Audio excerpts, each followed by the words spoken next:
Bien, señores, hablemos de educación. Tenemos con nosotros al profesor Ángel Villarini Jusino y a la profesora Frida Pichardo de Villamil, directora del Instituto Leonardo da Vinci de Santiago. Vamos a comenzar porque la profesora Pichardo nos cuente qué es el Instituto Leonardo da Vinci de Santiago. Adelante, profesora. Gracias. El Instituto Leonardo da Vinci es una institución educativa que centra su esfuerzo en el desarrollo humano. Nuestra filosofía es una filosofía vivencial y lo que queremos es que lo que decimos en palabras se vea en comportamientos, porque no nos podemos quedar en la retórica. Entonces, hace 25 años, en ese entonces éramos jóvenes, flacos, idealistas, y un grupo de jóvenes de diferentes disciplinas. Teníamos una preocupación porque la educación estaba sumamente pobre. Yo era profesora universitaria en la Madre y Maestra entonces, y el nivel con que venían los muchachos me llevaba a un dilema de conciencia, porque yo decía, porque no se puede enseñar a nivel universitario en la universidad. Entonces empezamos ese proyecto, ese grupo, nos constituimos como asociación Leonardo da Vinci, estudiamos mucha filosofía, tenemos muchos ideales, y empezamos esa escuela con la idea de que fuera una escuela que los muchachos cuando llegaran a la universidad tuvieran una capacidad pensante, una capacidad de comunicación, una capacidad cultural, una capacidad humana, y sobre todo valores, que fueran personas críticas, que tuvieran una conducta y unos niveles de autonomía en su conducta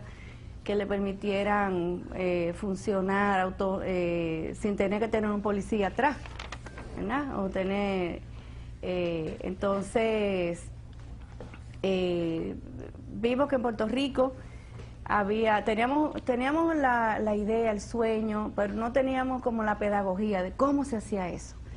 Entonces fuimos a un congreso a Puerto Rico y nos encontramos con el profesor Villarini, que tenía una propuesta de cómo se hacía eso.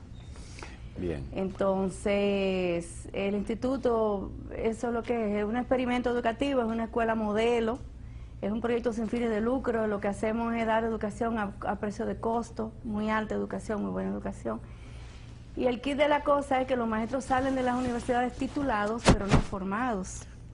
Entonces nosotros nos hemos abocado a hacer un programa de formación, tanto profesional como humana, de los maestros. A los maestros nosotros les pagamos para que permanezcan en la escuela formándose, bien, además de dando clases. Nosotros estamos siendo víctimas, no de las palabras, sino del juego de las palabras. Claro.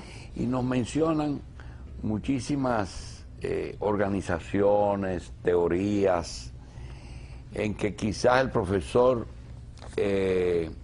Villarini, que es de la Universidad de Puerto Rico, una universidad que tiene un nivel bastante alto en Latinoamérica, y que a veces tiene programas que son experimentales y a veces programas que son tradicionales.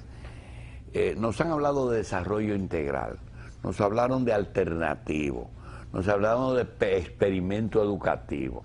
Si sumamos eso a la ansiedad que tienen los padres de si mi hijo le están dando o si yo le estoy dando a mi hijo la educación correcta, si el profesorado es calificado, porque dice la profesora, titulados pero no formados.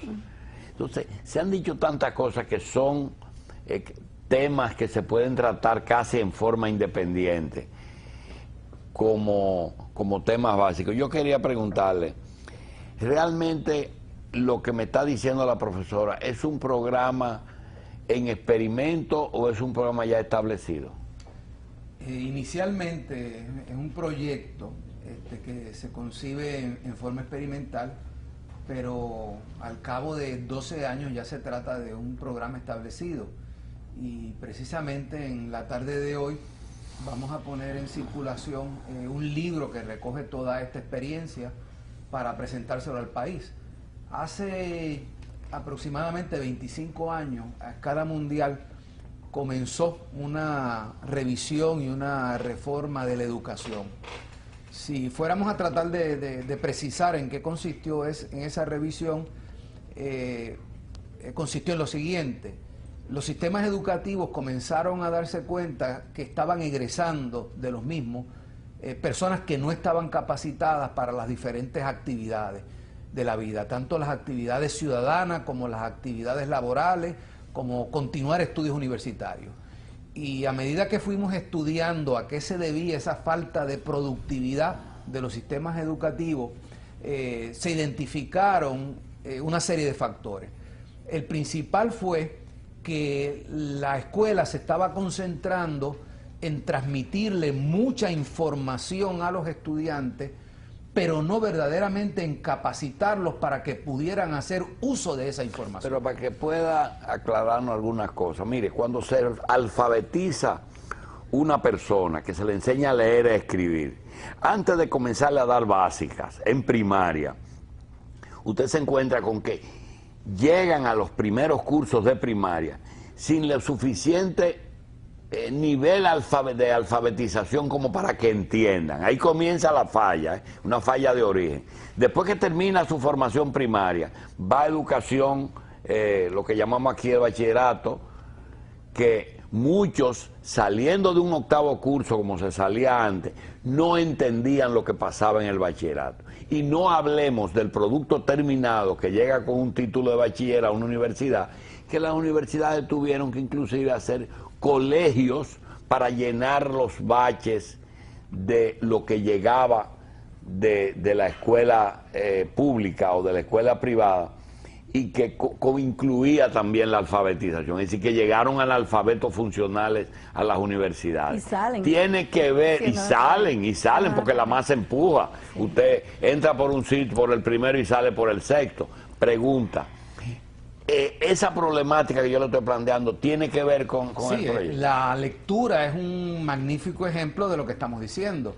Hay la creencia de que el niño aprende a leer en primaria, en primer grado, y uno asiste a una reunión y le pregunta a las personas: ¿a qué edad ustedes comenzaron a leer o aprendieron a leer?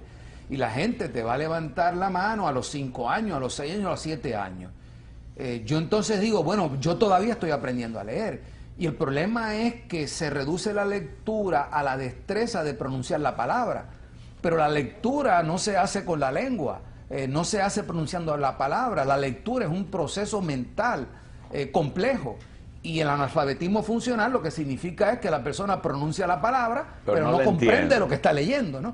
Entonces la lectura es una capacidad, es lo que hoy día se llama una competencia, y es una competencia que se sigue desarrollando a lo largo de la vida. Por eso es que una persona puede tomar un texto y lo lea en primer grado y entendió algo, luego lo puede leer en sexto y luego en la universidad, y su lectura se va elevando a niveles complejos. Ese problema que tenemos con la lectura lo tenemos en todas las áreas. Lo tenemos, por ejemplo, en la historia. Tenemos personas estudiando 12 años historia, aprendiendo datos históricos, pero no tienen lo que nosotros llamamos conciencia histórica. Y tener conciencia histórica es situarse frente a la realidad y darse cuenta que, por ejemplo, los problemas sociales que tenemos no nos cayeron del cielo, son producto de procesos históricos. Ustedes tienen un gran pensador que fue Juan Bosch, que precisamente dedicó toda su vida a tratar de que el pueblo dominicano entendiera que los problemas que tenían en el presente venían del pasado, y que si no estudiábamos el pasado, esos problemas iban a seguirse repitiendo. Eso es lo que nosotros llamamos conciencia histórica. No es saber nombres, no es saber datos, es tener uno la conciencia de que cuando me enfrento a problemas, no los puedo entender y no los puedo resolver si no lo veo desde una perspectiva. ¿Y en qué fue grande Hostos?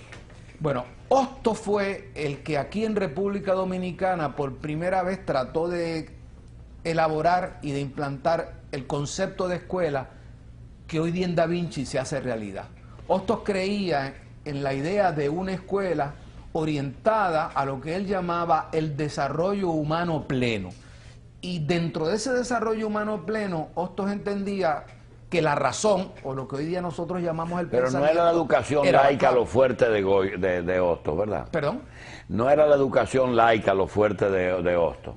No, el que la educación fuera laica era uno de los aspectos de la propuesta de Hostos, pero el centro de la propuesta de Hostos era una educación para el desarrollo humano integral que ayudara a desarrollar seres autónomos, seres ciudadanos que pudieran completar el proceso de independencia de este país. O sea, Hostos vino a este país a ayudar a construir república, porque como ya antes había dicho Simón Rodríguez y Simón Bolívar, no hay república sin republicanos, ¿verdad?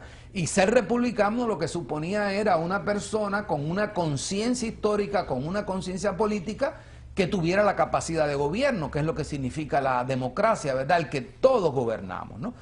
Así que volvemos siempre a Nadie quiere pelear con una institución que tenga 2000 años. Nadie se mete en eso.